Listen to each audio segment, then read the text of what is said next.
Nangyari na po ang hindi dapat mangyari. Pare, dali mo na siya sa kwarto, pare. Okay na! Amin na to! Yung leader, Hindi na po ako makatayo ng sobrang lasing.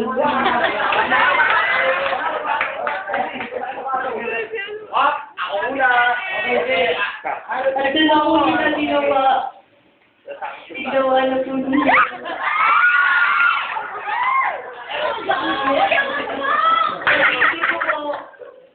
Pagising ko po, wala na akong damit.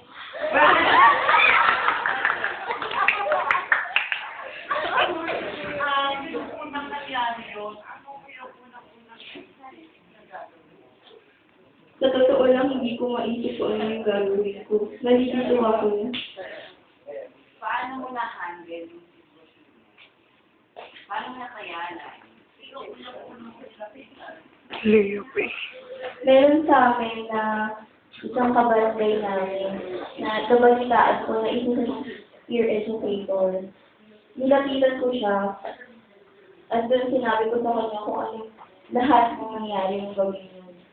Okay. So, doon sa peer education na yun, para mapatunayan, para malaman na lahat, tinatawagan natin ang peer educator ng barangay. Because, barangay, di matagpuan ko, di ko city,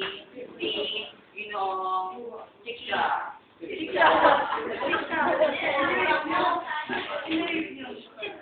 At tinatawagan din natin yung mga guests.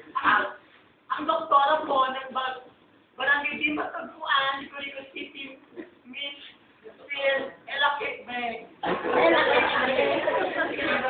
para sa naman sa mga sa NGOs na tumulong sa representative ng Barangay Council for the Protection of Children, BCPC ng Barangay Di Matagpuan, si Kagawad, FX.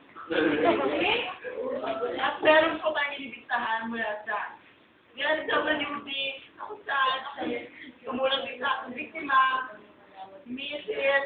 Channeline Bumblebee.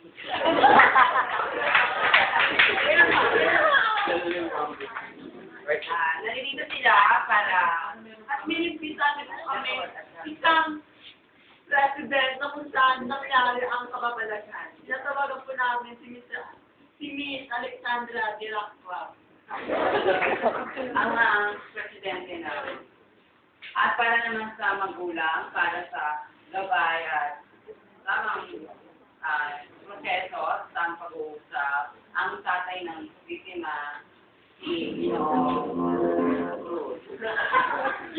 Hindi na natin po yung katanungan dito po sa Halika Dungdungdong! Halika day! Mga Ready? Cut off! Okay.